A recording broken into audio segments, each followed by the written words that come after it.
Welcome back, Astro listeners, to Star Lady Soul Reader Network. This is Medium Monk, and as always, I have our shining star, the Zodiac Star Lady. Hi, Star Lady. Hello, Medium Monk. And most of us know Star Lady is the managing director of the Evolutionary Astrology Network. We call her Kim Marie around the office here. She studied the EA paradigm for 40 years, and collectively she guides over 1,000 students worldwide studying their EA course materials. We do podcasts like these, a lot of forecasting webinars that you can go to our website and explore, www.evolutionaryastrology.net. All those forecasting webinars end up in the Astro Library, so that's one product you can look at for one-off conference lectures and workshops from the past and present, including all the forecasting webinars. So take a peek at that. Call 605-348-5111 to schedule your time with Star Lady. In case any of you are wondering, our little girl, our new little tuxedo kitten, Jasmine Oreo, or Jazzy-O for short, the rescue service named her Oreo. I added Jasmine on, but we call her Jazzy-O. She is almost 5 months, and she's almost 5 pounds, and she is just trying so hard to get into my closed office door.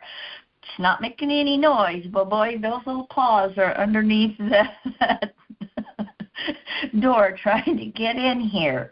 But we'll just leave her on the other side right now. Yes, welcome to our South Node eclipse season, and that means that the sun is traveling next to the south node of the moon in Virgo.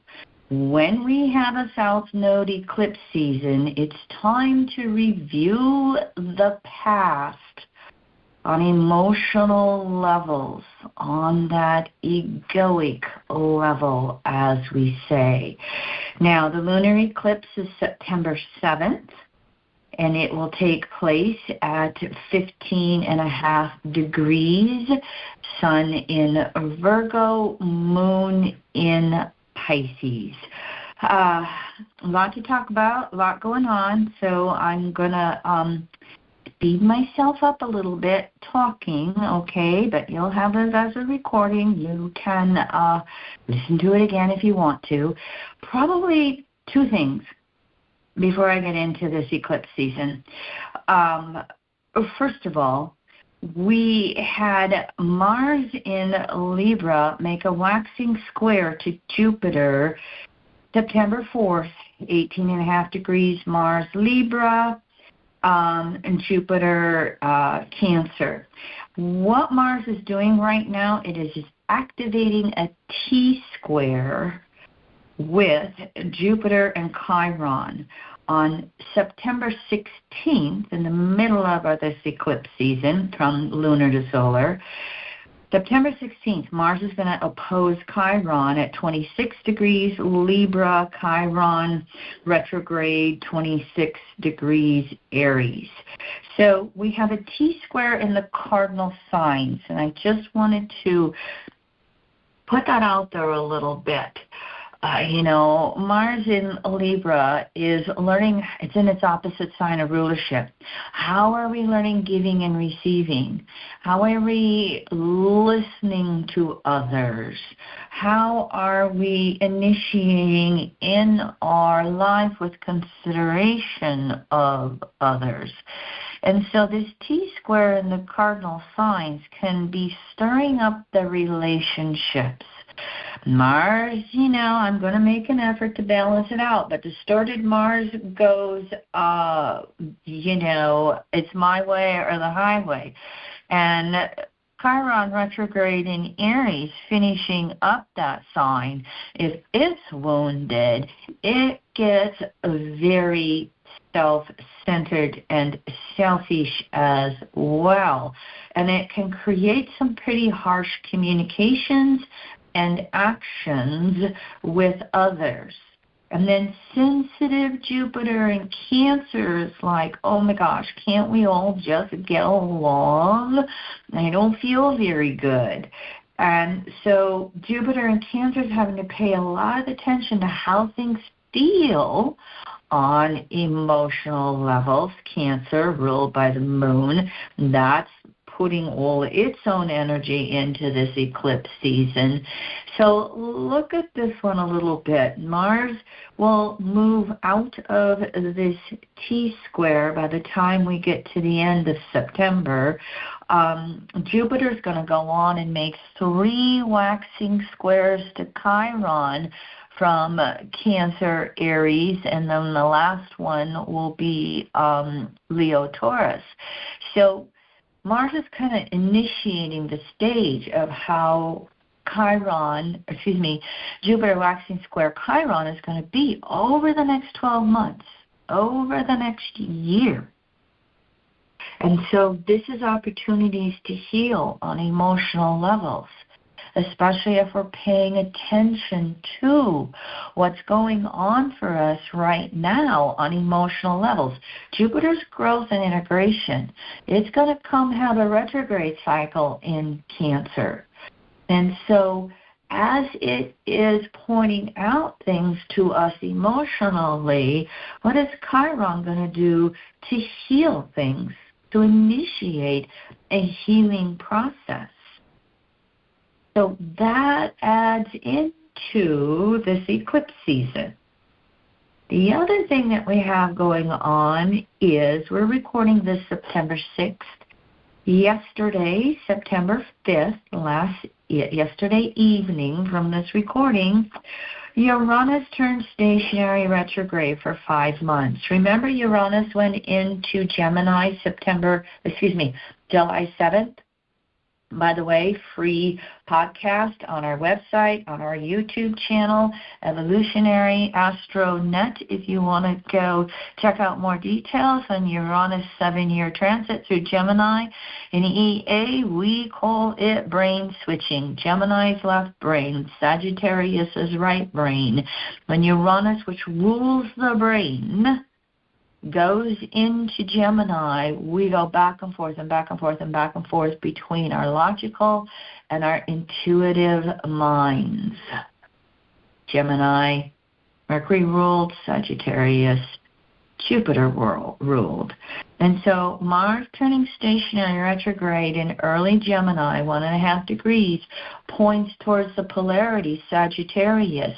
This is a time period to open up intuitively to what is going on in our world.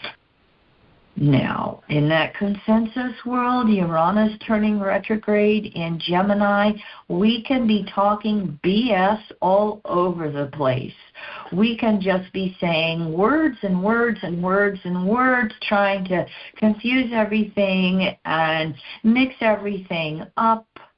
If you look out there on a political basis right now, first of all, the full moon lunar eclipse is going to be squaring Donald Trump's natal Uranus in Gemini. And so words are coming, and it can just be exactly that. Words that have no basis in reality. So, as Uranus is in midst of turning stationary retrograde on this eclipse, what are the light bulbs going off for you?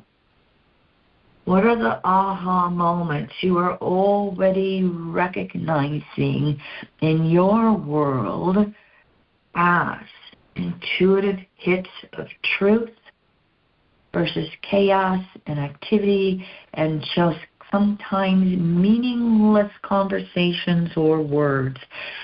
Oh, and by the way, Uranus in Gemini, I was just stating this recently to a client, we can sometimes need to have multiple conversations to get to the bottom of anything. It can almost feel somewhat similar to a Mercury retrograde, Uranus in Gemini. And oh, by the way, we got 7 years of it. What comes through on an instinctive gut level as this is what's real, this is what's true for my life, and what's going on for me in my relationships with people. So, point is, well, we've got a lot of planets in fire and air. We also have some planetary aspects going on that are leading us to our emotions, that are leading us to our intuition. And oh, by the way, as Uranus turns stationary retrograde, it is 12 minutes, not degrees.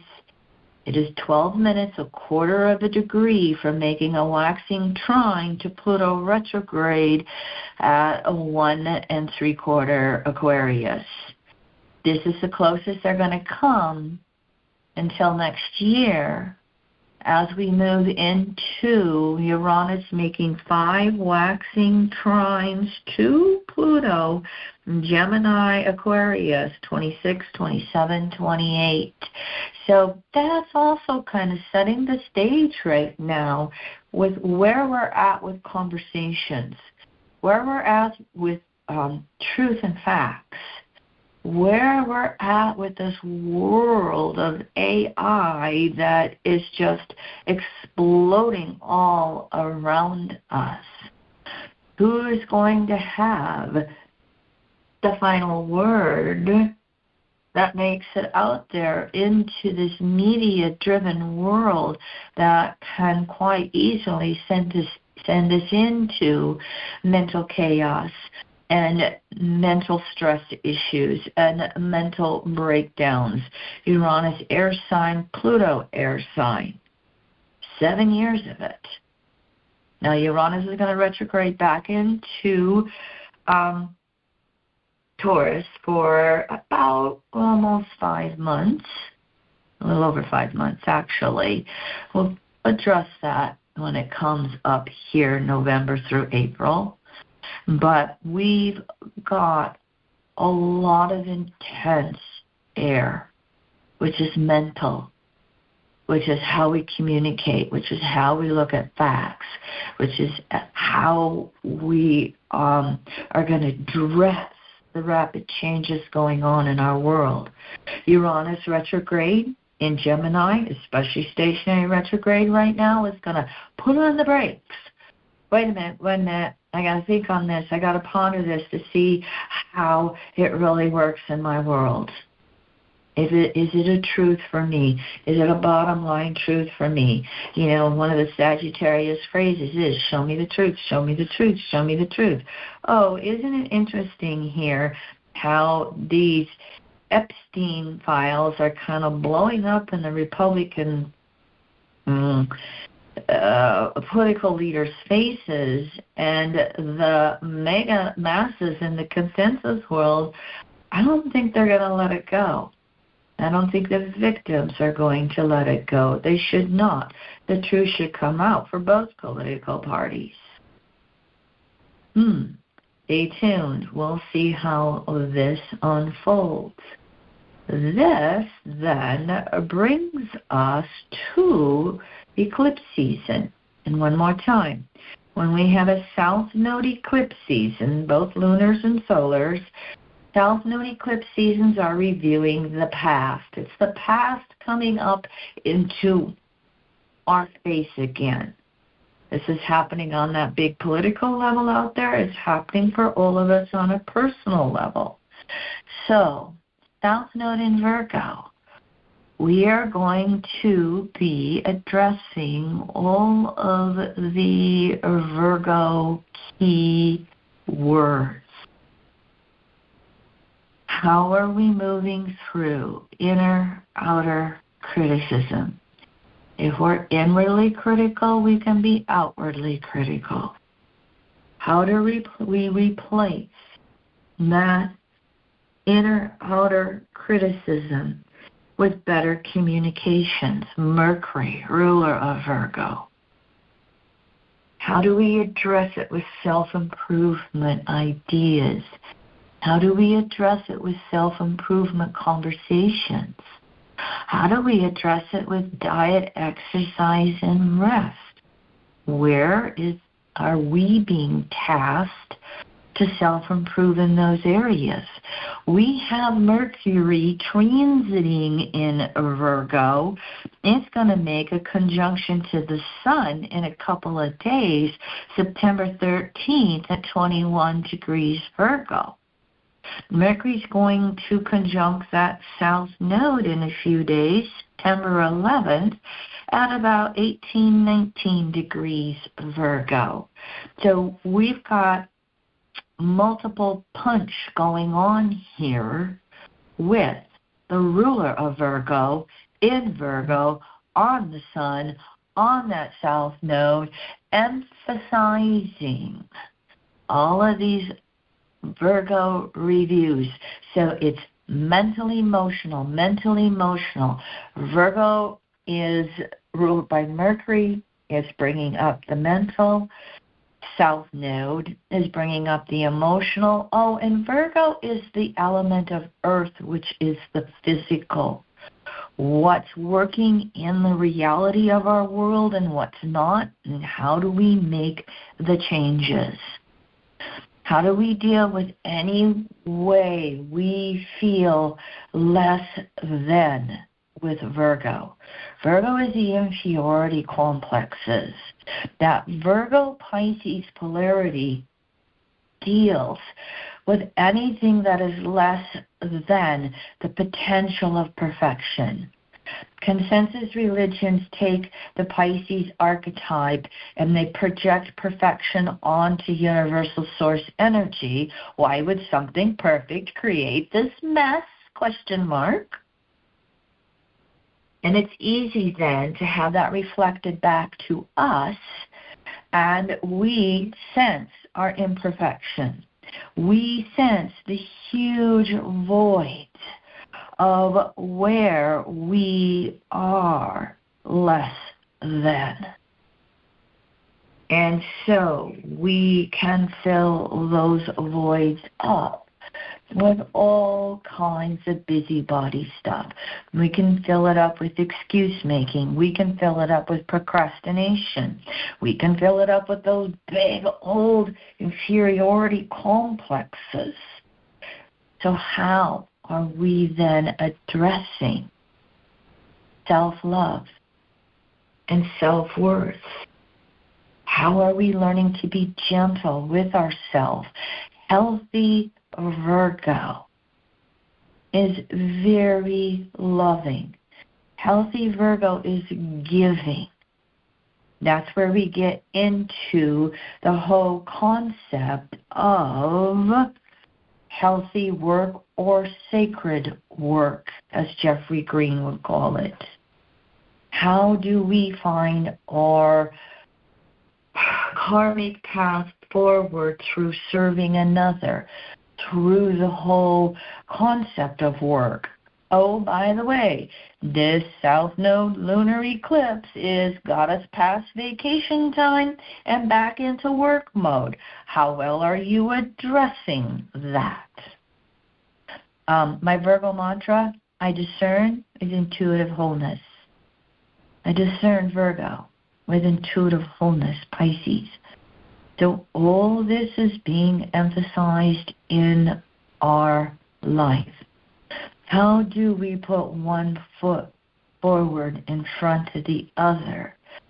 Dealing with the busybodiness of our world, dealing with our work routine, figuring out what is the most sacred, healthy work we could be doing, whether we do it with a paycheck or we do it through volunteerism or we do it with just improving our world and our life. How are we addressing that? How are we healing ourselves? And if we are working upon this, and if that North Node and Moon conjunction in Pisces help out right now on a lunar eclipse, the Moon didn't just disappear, even if it is eclipsing the Sun in parts of the world. If we're paying attention to Moon, North Node, Pisces, and unconditionally loving ourselves, warts, farts, and all, as I say. There isn't one of us that's perfect on this planet. If we are making that effort to unconditionally love ourselves, to love others with healthy boundaries, I like to say your freedom ends at my nose, my freedom ends at your nose. If we're doing unconditional love with healthy boundaries, then lunar eclipse first, followed by a solar eclipse just before the fall equinox. The solar eclipse is September 21st, 29 degrees Virgo. By the way, the fall equinox is the next day, September 22nd, okay, and enters Libra. We can take this upcoming solar eclipse and really get deep insights in how we want to move forward in our world, how we want to break free from the past South Node eclipse season.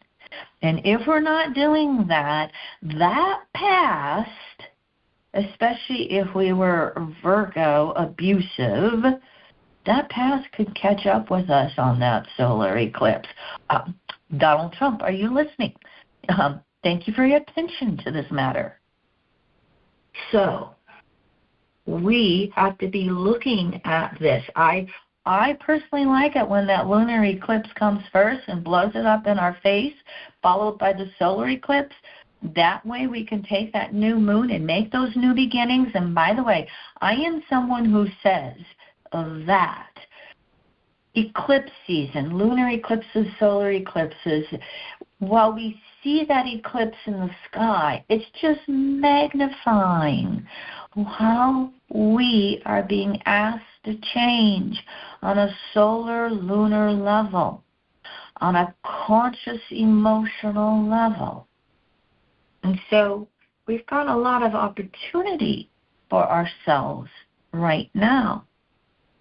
Do the Virgo work. Do the analyzing. Figure out where you are stuck in the patriarchal distortions of sadomasochism, which is what the Virgo-Pisces polarity is exposing for us at the end of the Piscean age.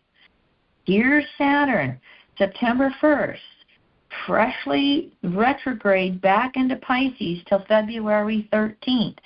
That also is adding on to how we are subconsciously and unconsciously conditioned by the sadomasochistic distortions.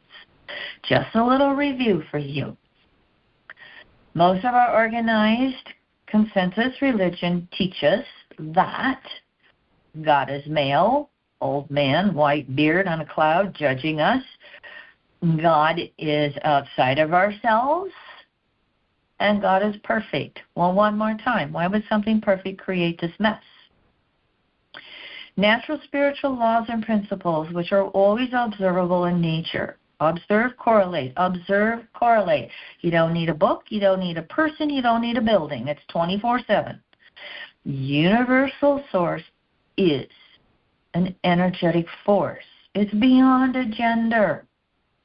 Universal source is everywhere. But we know it out there to the degree we know it inside ourselves. And the real biggie, universal source is an evolving force. And every time we make one of those little Virgo baby steps forward with self-improvement, source itself evolves. It's a co-creative process. I've said these words so many times I just go into, trance-like saying them. Well, what happens with all the conditioning of the last 2,000 years of the Piscean age and going back further?